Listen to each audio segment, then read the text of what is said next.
এই মুহূর্তে আবহাওয়ার গুরুত্বপূর্ণ আপডেট। বঙ্গোপসাগরের অতি গভীর নিম্নচাপ বাংলাদেশে ঢুকে শক্তি হারিয়ে সুস্পষ্ট নিম্নচাপে পরিণত হয়েছে। এর অবস্থান উত্তর বাংলাদেশ এবং মেঘালয় সংলগ্ন এলাকায়। এটি আরও শক্তি হারিয়ে উত্তর পূর্ব ভারতের রাজ্যে ঢুকে পড়বে। এর কিছুটা প্রভাব উত্তরবঙ্গে থাকলেও দক্ষিণবঙ্গে তার কোনো প্রভাব পড়বে না। দক্ষিণবঙ্গে আপাতত আবহাওয়ার কোনো সতর্কবার্তা নেই। ঝড় বৃষ্টির সম্ভাবনাও কম। স্থানীয়ভাবে বজ্র বিদ্যুৎ সহ হালকা থেকে মাঝারি বৃষ্টিপাত হতে পারে। তার সঙ্গেই দমকা ঝোড়ো হাওয়া চলতে পারে কিছুক্ষণের জন্য। দক্ষিণবঙ্গের জেলাগুলিতে তাপমাত্রা বাড়তে পারে। আগামী 3-4 দিনে অন্তত 4 ডিগ্রি সেলসিয়াস তাপমাত্রা বাড়তে পারে। সর্বোচ্চ তাপমাত্রা এবং সর্বনিম্ন 2 তাপমাত্রাই বাড়বে।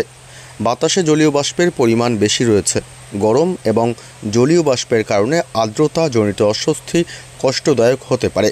উত্তরবঙ্গে আগামীকাল বৃষ্টির পরিমাণ এবং ব্যাপকতা আরও বাড়বে। প্রবল বৃষ্টির সঙ্গে হাওয়া বইতে পারে। দার্জিলিং শহর এবং উপরের 5 জেলায় ভারী থেকে অতি ভারী বৃষ্টির সম্ভাবনা। কমলা সতর্কতা জারি করা হয়েছে দার্জিলিং, কালিম্পং, আলিপুরদুয়ার, কোচবিহার এবং জলপাইগুড়ি জেলাতে। 200 মিলিমিটার পর্যন্ত বৃষ্টিপাতের আশঙ্কা সেখানে।